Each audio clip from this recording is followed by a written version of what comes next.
Zara saw the old woman's bare hand shaking beneath the red traffic light.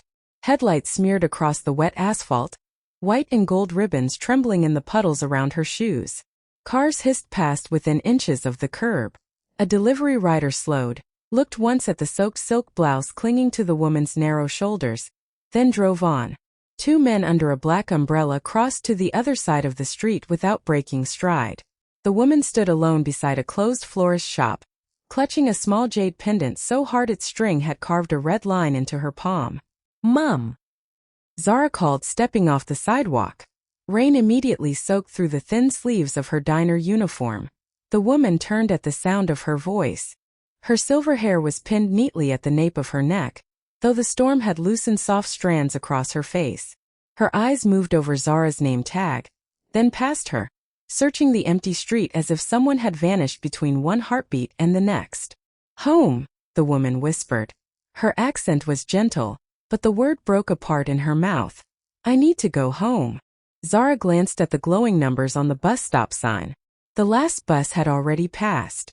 Her apartment was 20 blocks away, her socks were soaked through, and the crumpled bills in her pocket were supposed to buy dinner for herself and her younger brother the next morning. But the old woman's fingers were blue with cold.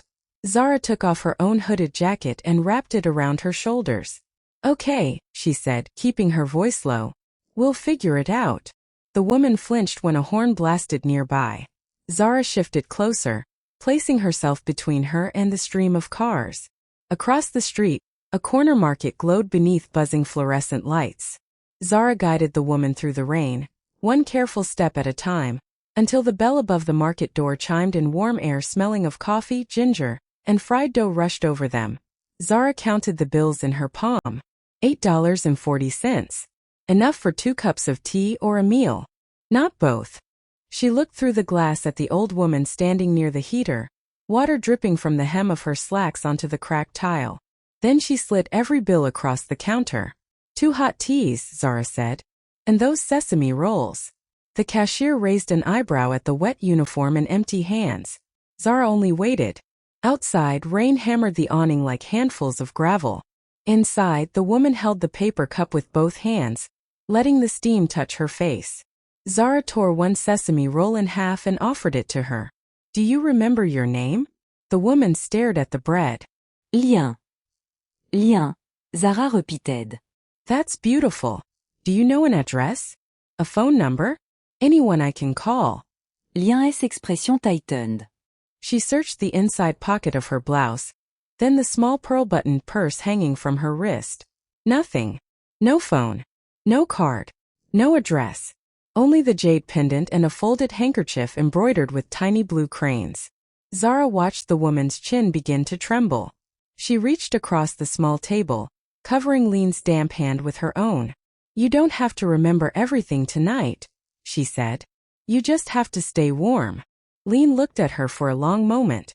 The market's harsh lights reflected in her dark eyes, but something in her face softened, as though Zara's hand had opened a door she had been trying to find all night. Mama, Lien murmure. Zara blinked. "No, ma'am. I'm Zara." Lien's fingers closed around hers with surprising strength. "Mama Zara," she said again, certain now. Zara could have called the police and left the woman beneath their bright station lights. Instead, she paid for a cab with the last money on her transit card, and gave the driver the only instruction she had. "Take us to my place." By the time the cab stopped outside Zara's narrow brick building, Lien had fallen asleep against the fogged window, still holding Zara's hand. But somewhere beyond the rain-silvered city, someone was already searching for the woman who had disappeared without a word. Rainwater still glittered along the wrought iron gates of the Tran estate when the security SUV rolled beneath them, its tires whispering over black stone. Inside the back seat, the air smelled faintly of wet wool and ginger tea. Lien sat wrapped in Zara's thin cardigan, one hand closed around the jade pendant at her throat, the other resting over Zara's fingers as if sleep might take her away again if she let go. The pendant's tiny engraved address had been enough. Zara had called the number beneath the words Tran residence, listened to a frightened guard demand proof, then waited under the diner awning until a car arrived. She had not climbed into it for money, gratitude, or promises. She had climbed in because the old woman's hand would not release hers. By the time the SUV stopped before the mansion's bronze doors, the first gray edge of morning had begun to press against the sky. Security guards moved quickly through the marble foyer, their polished shoes clicking beneath a chandelier that burned like frozen fire. Zara stood near the entrance in her faded work shoes, rain still darkening the hems of her jeans. She watched two housekeepers guide Lien toward a velvet settee beside the fireplace. Lien's eyes wandered over the silk walls, the white orchids, the portraits in gold frames. Nothing seemed familiar. Then the front doors opened hard enough to stir the cold air. Tran stepped inside wearing a charcoal coat over a black shirt, his jaw shadowed from a night without sleep. 3 men followed him, silent and broad-shouldered, but Kai barely noticed them. His gaze crossed the room, struck his mother's small figure by the fire, and stopped. For a moment no one spoke. The ticking clock above the mantel seemed too loud. Kai crossed the marble floor in 4 quick strides and dropped to one knee before her. "Mother." Lien looked at him with a puzzled softness. Her fingers touched his cheek, then slipped away. "You look tired," she murmured. Kai shut his eyes briefly, his hand tightening around hers. Somewhere behind him, a guard exhaled through his nose, and one of the housekeepers covered her mouth. Lien had been missing for 7 hours. Cars had searched every street between Chinatown and the river. Men who were never accustomed to failing had returned before dawn with empty hands. Yet she was here, warm breathing, wrapped in a stranger's cardigan. Kai opened his eyes and turned toward Zara. The guard nearest her reached for the cardigan as though it were evidence. Kai's voice cut across the room. "Don't." The guard froze mid-motion. "He stood slowly." He did not raise his voice, but the command settled over the foyer with the weight of iron. No one touches her. No one questions her like she did something wrong. Zara met his gaze without stepping back. Water dripped from one loose curl near her temple onto the marble floor. "Your mother was confused," she said. "She was standing in the rain. That's all." Kai looked at the cardigan around Lien's shoulders, then at Zara's empty hands. "You brought her home." "I brought her somewhere safe." Lien suddenly tugged at Kai's sleeve. Her face brightened with a fragile certainty, as if one clear thought had broken through a room full of fog. Mama Zara. Kai glanced down. "Who?" Lien pointait toward Zara. Mama Zara has warm eyes. Her voice became smaller but no less sure. "Warm like home." Zara's lips parted, then closed again. Kai watched his mother lean toward the young woman she had met only hours earlier, while she looked at him as though he belonged to a house she could no longer name. He had spent years building walls around his mother: guards, drivers, cameras, schedules, doctors, locked gates. Yet in one night, a stranger with no coat fit for the weather had given Lien something every wall had failed to provide. Kai faced Zara again. "What is your name?" "Zara." He repeated it once, quietly, as though committing it to memory. Then Lien's fingers tightened around Zara's cardigan, and Kai understood that finding Zara again was no longer a courtesy. It was the first order he gave after bringing his mother home. "Find out where she works," he told his men. "And this time, go without making her afraid." The breakfast bell above the diner door gave a thin, cheerful ring just as 3 black sedans rolled through the puddled curb lane and stopped beneath the faded red awning. Their engines idled low enough to rattle the spoons in their ceramic holder. Inside, the air smelled of burnt coffee, bacon grease, and lemon disinfectant. Zara stood behind the counter with a glass pot of coffee warming her palms, watching rainwater slide from the long black cars in silver lines. Mr. Bell, the diner's owner, looked through the front window, then at Zara. His face drained beneath the flour dust on his cheeks. "Zara," he whispered. "What did you do?" Customers turned in their vinyl booths. A truck driver lowered his newspaper. 2 nurses near the window stopped halfway through their pancakes. The door opened and cold morning air swept over the checkerboard floor.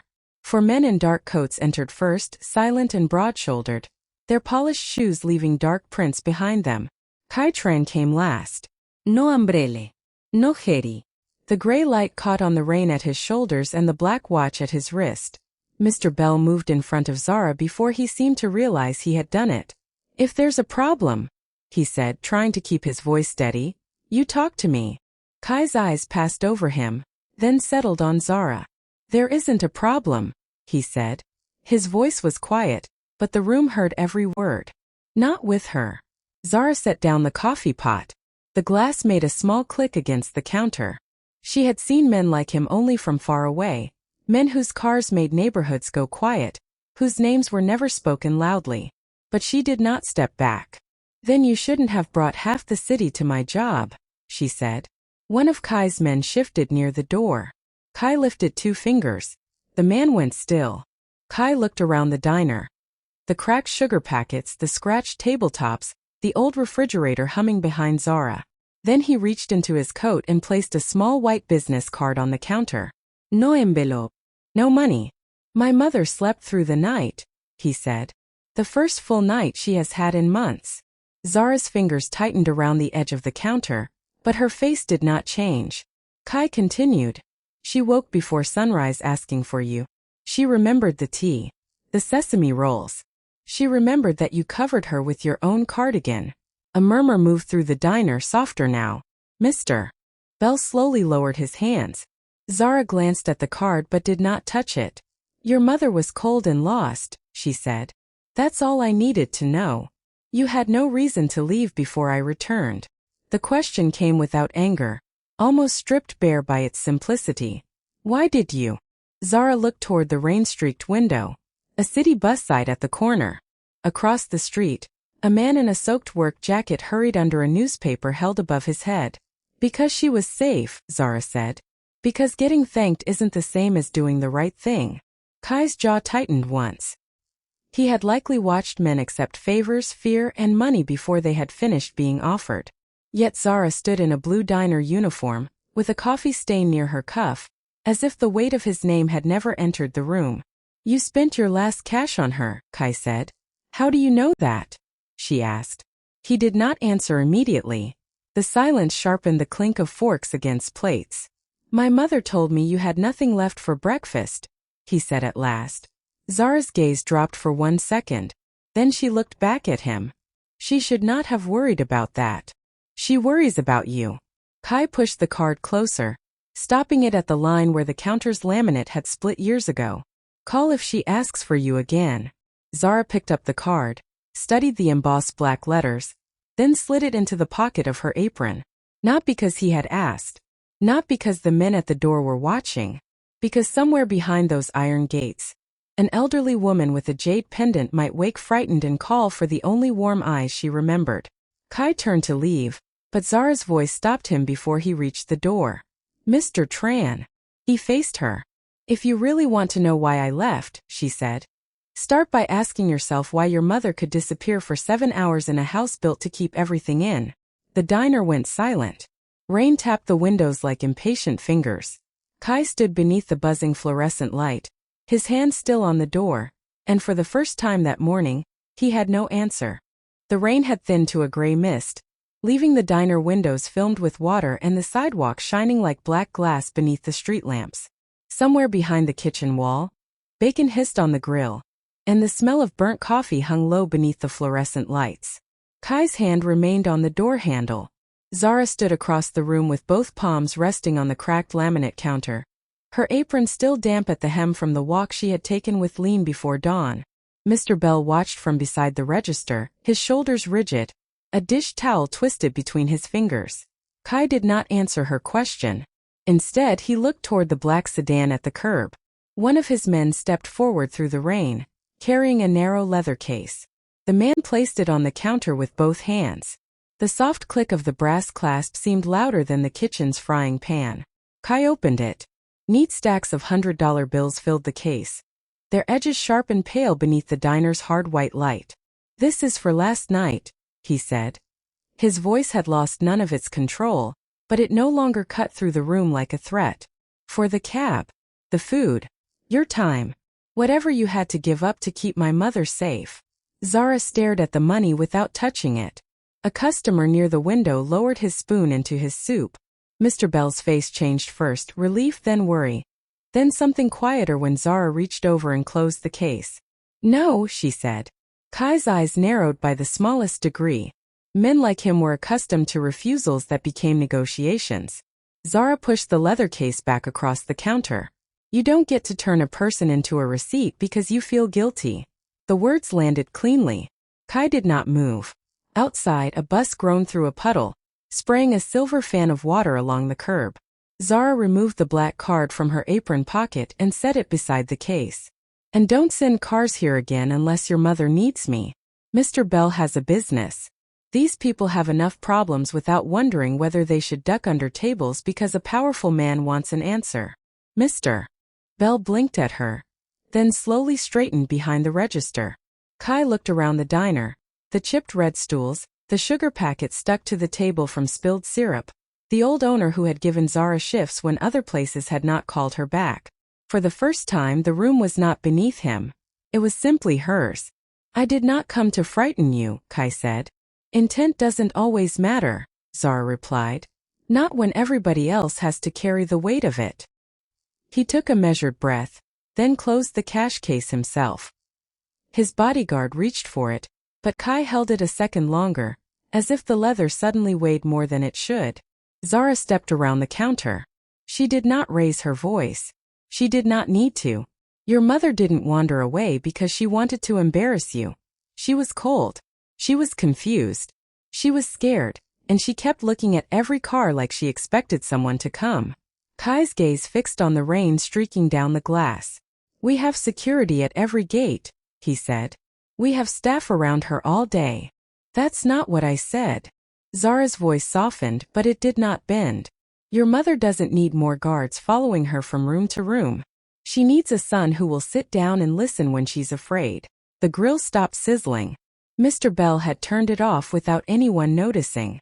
Kai froze beneath the buzzing light, his jaw tightening once before he looked away. The image rose where he could not push it aside. Lien beside the fireplace that morning, wrapped in a blanket, reaching past the guards and the doctors and the locked gates for a young woman who had offered her tea. He had built walls around his mother because walls were the only language he trusted. Zara had given her a chair, warm food, and time. Kai picked up his card, then placed it back in Zara's apron pocket with careful fingers. Keep it, he said. Not for money. Zara looked down at the card, then back at him. Kai turned toward the door, leaving the unopened case in his bodyguard's hands. Before stepping into the wet morning, he paused beneath the thin chime of the bell. If she asks for you again, he said without facing her, I will listen. Then he walked into the mist, while Zara remained beside the counter and wondered whether a man who had spent his life commanding entire rooms knew how to sit quietly beside the one person who needed him most. The Tran estate smelled of polished cedar, white lilies, and the bitter steam rising from untouched soup. Beyond the tall windows, morning light lay pale across the marble floor, while a porcelain spoon clicked once against Lien's bowl and then went still. 3 days had passed since Kai left Zara's diner with her words lodged beneath his ribs. On the 4th morning, his driver came alone. No black convoy. No armed men waiting at the curb. Zara found Lien curled beneath a cashmere throw near the fireplace, her small hands folded over the jade pendant at her throat. A breakfast tray sat cold on the side table. Rice porridge filmed over, sliced pear browning at the edges, a paper cup of water beside a row of tablets. She has not eaten since yesterday afternoon, Kai said quietly. His suit was immaculate, but his tie hung loosened beneath his collar. She asks for you. Then she turns her face to the wall. Zara set down the grocery bag she had brought, ginger tea, sesame rolls, and a small jar of honey, and moved toward Lien without asking permission. The old woman's eyes opened at the rustle of the paper bag. Mama Zara, she whispered. Zara sat beside her, warming the cold porcelain bowl between her palms. She did not tell Lien to eat. She broke a sesame roll into soft pieces, dipped one into the porridge and waited. After a moment, Lien took it from her fingers. Kai watched his mother swallow once, then again. The sound was small, but in that vast room it carried farther than an order ever had. When Zara lifted the water cup, Lien reached for it. When Zara placed the morning tablets in her palm, Lien frowned at them, then looked up. Only if you stay, Lien said. He crossed to the windows, where the city glittered far below like something he could own but never touch. Come here every day, he said at last. Not as a favor. I'll pay you more than the diner pays in a month. Proper contract. A car. Whatever hours you need. Zara kept her gaze on Lien, who was picking honey from her thumb with the solemn concentration of a child. Your mother needs consistency, Zara said. Not whatever number you think makes a person stay. Then name your terms. Before Zara could answer, heels sounded along the corridor, sharp and measured against the marble. Vivian entered in a cream dress that matched the room too perfectly, carrying a silver tray with a fresh glass of water and 2 pale blue pills. Her perfume arrived before her. Rose powder, something metallic beneath it. There you are, Vivian said, smiling without warmth. The doctor's calming medication. She becomes distressed when strangers are around. Lien's fingers closed over Zara's wrist. The pressure was weak but urgent. Zara looked at the pills. The ones on the breakfast tray had been small, white, and marked with a narrow score. These were blue unmarked, chalky at the edges. What are those? Zara asked. Vivian's smile held. Medicine. For what? For agitation. Kai turned from the window. Mother has a prescription. Zara picked up the paper cup beside the tray. A faint medicinal odor clung to the rim, sharper than the ginger tea, like crushed aspirin and rubbing alcohol. She remembered Lien's drifting eyes the first night, the way the old woman had trembled awake as if climbing out of deep water. How often has she been taking these? Zara asked. Vivian's hand tightened around the tray. That is not your concern. Zara rose slowly, keeping one hand near Lien's shoulder. It became my concern when she stopped knowing where she was. The room lost its softness. Even the fire seemed to lower behind its glass screen. Kai looked from the blue pills to his mother's drawn face. Vivian stepped closer, her voice dropping. Kai, this is exactly why hired help should not be invited to speculate about private medical care. Zara did not move. She lifted one blue tablet from the silver tray and held it beneath the cold morning light. Then tell him, she said, looking directly at Vivian, why his mother needs to be asleep in order for you to manage her. The blue tablet clicked once against the silver tray, a small sound swallowed by the low hum of the fireplace. Rain pressed gray fingers against the tall windows, and the room smelled faintly of cedar, cold tea, and the sharp medicinal dust rising from Vivian's open palm. Zara kept the pill beneath the morning light, turning it between her fingers. Tell him, she said again, her voice quiet enough that everyone had to lean into it, why Lien needs to be asleep for you to manage her. Vivian's smile did not disappear. It only hardened at the edges. You have been here for 2 days, she replied. You serve coffee at a diner, and suddenly you believe you understand private medical care. Zara looked toward Lien, whose thin hands rested on the blanket like folded paper. I understand when someone is frightened, Zara said. I understand when an old woman wakes up confused because something is pulling her too far under. Kai stood beside the fireplace, one hand braced against the dark marble mantel. The flames reflected in his watch face, bright and unsteady. Vivian, he said, what are those? For the first time her eyes moved away from Zara. A sedative prescribed for agitation. Your mother has been difficult. Lien flinched at the word difficult. Zara saw it. So did Kai. The old woman reached blindly toward Zara's sleeve, her fingers catching the soft fabric at Zara's wrist. That touch decided it. Zara could still leave quietly. She could return to Mr. Bell's diner, carry plates beneath warm yellow lamps, and pretend she had never seen the blue pills. But Lien's hand was trembling against her skin. Zara placed the tablet back on the tray. Then call her doctor, she said. Right now. Ask whether these belong in her morning medicine. A hush fell over the room. 2 housekeepers stood frozen near the doorway, their polished shoes aligned perfectly on the cream-colored rug. Vivian's face changed before anyone else moved. It was not panic. It was calculation. She stepped toward Lien's bedside table, where a small velvet box sat beside a porcelain dish of untouched apples. Of course, Vivian said softly. Perhaps we should call someone. Her fingers lifted the box. The tiny brass hinge gave a dry, delicate snap. Vivian stared inside. Then she drew in a breath sharp enough to cut the silence. The necklace. Kai turned. What necklace? Vivian lifted the empty box with both hands. Your mother's jade and gold necklace. The one your father gave her on their anniversary. Her gaze slid slowly toward Zara. It was here this morning. Zara did not move. The room seemed to cool around her. Vivian's voice rose, trembling with perfect outrage. You were beside Lien's bed. You touched everything. And now you are accusing me to distract from what you took. That is a lie, Zara said. Her words landed cleanly, but Mr. Bell's warning from the diner seemed to echo in her chest.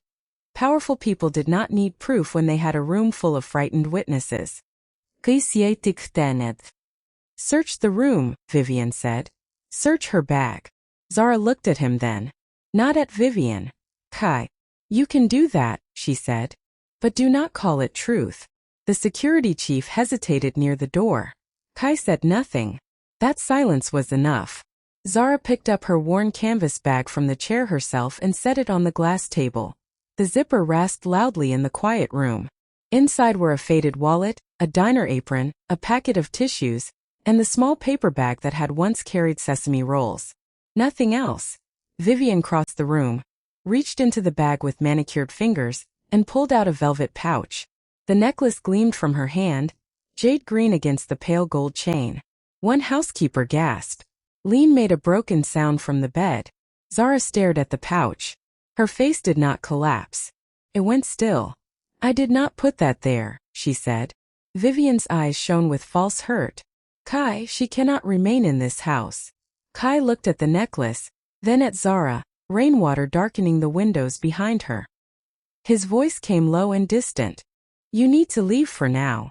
Zara nodded once, though her fingers curled around the strap of her bag until the canvas creased. She bent beside Lien, smoothing the blanket over the old woman's knees. Eat something warm, she whispered. And don't take anything unless someone explains it to you. Lien clutched at Zara's hand. Mama Zara, she pleaded. Zara gently loosened those frail fingers, then walked past the rows of silent staff and through the iron front doors into the cold rain, carrying no money from the Trans, no protection and no proof, except the certainty that Vivian had been waiting for someone to speak. The old pharmacy sat between a shuttered laundromat and a pawn shop, its red neon sign buzzing weakly through the morning mist.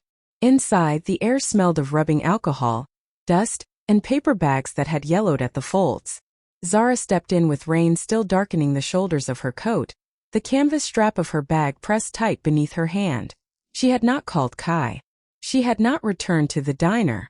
The address on the blue sedative bottle had stayed in her mind through the sleepless night, printed in tiny black letters beneath the dosage warning.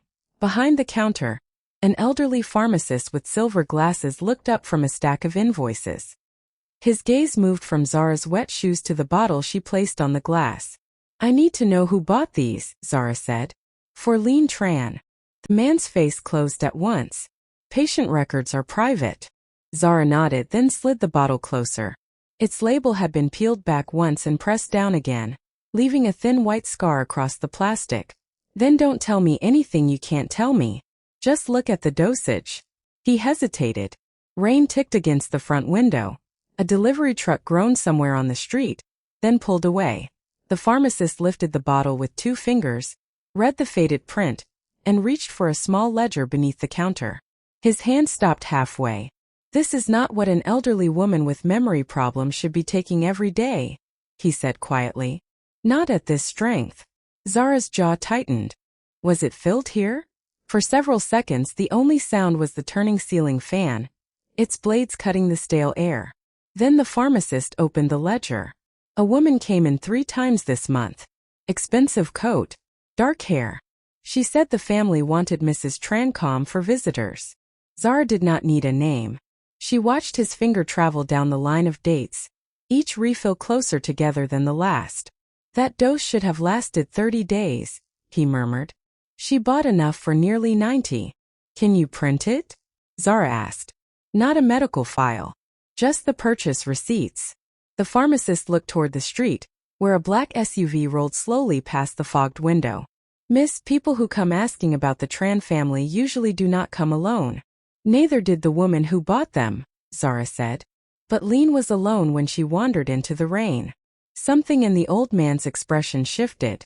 He disappeared through the back curtain, and Zara stood beneath the flickering neon glow, listening to the printer begin its thin mechanical whine.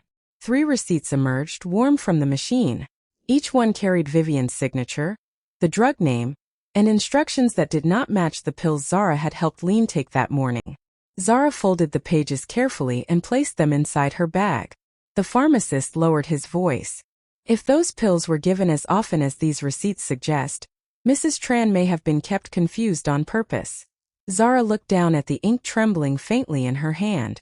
Then somebody needs to stop treating her confusion like permission. Her phone vibrated before she reached the door. Mr. Bell's name flashed across the screen. Zara answered, and the diner owner's breath came fast through the speaker. Zara, don't come back here yet. The pharmacy's bell chimed behind her as another customer entered, carrying cold air and the smell of wet wool. What happened? 2 men came in 10 minutes ago, Mr. Bell said. They asked what time you work. They knew your brother's school pickup schedule. Zara went still beside the rack of cough drops.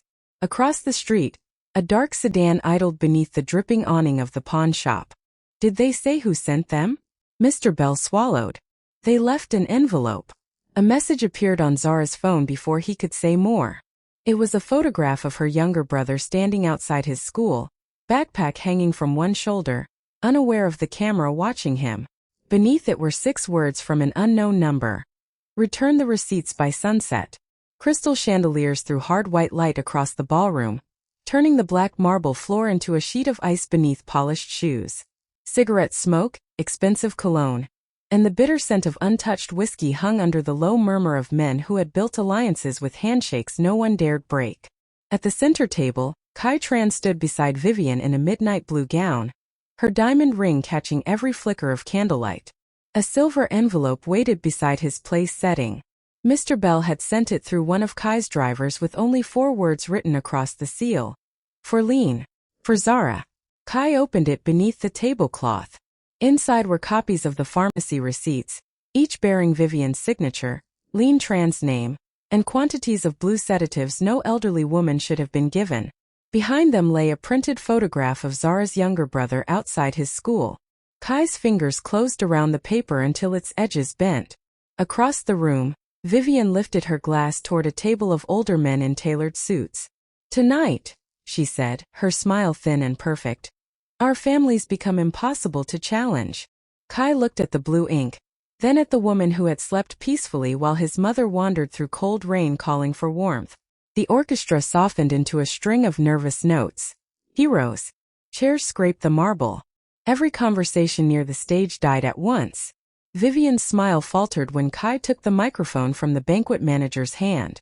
Before any agreement is signed, he said, his voice carrying cleanly through crystal and smoke, there is something this room needs to understand. Vivian reached for his wrist. Kai stepped away without looking at her. He held up the receipts.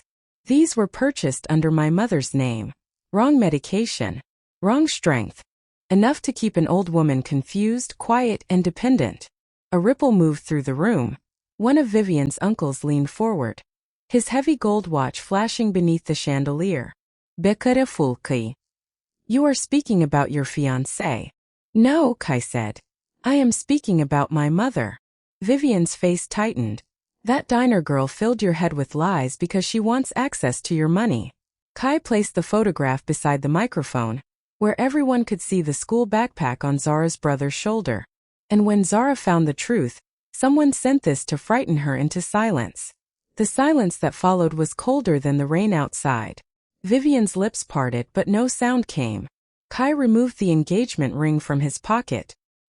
He had carried it there all evening, intending to place it back on Vivian's hand before the alliance toast. Now he set it on the white linen between them. The small click of diamond against china sounded louder than the orchestra. There will be no marriage, he said. There will be no alliance. The older men rose sharply, anger darkening their faces. The agreement had promised Kai protection, territory, and years of quiet business. He watched it disappear in their eyes and did not reach after it. Any man who believes he can threaten a woman's job, her family, or an old woman's mind to win my loyalty can leave this house and never return. Vivian stood frozen beneath the chandelier's cruel light. Kai turned to his security chief near the doors. Bring my mother home. Make sure Zara's brother gets home safely. No spectacle. No fear. And no one touches Zara unless she asks for help. Then he took out his card, wrote a single number on the back, and handed it to Mr. Bell's waiting driver. "Tell Zara I was wrong," Kai said. His jaw held still, but his thumb had pressed a crease through the card. "Tell her my mother is asking for her.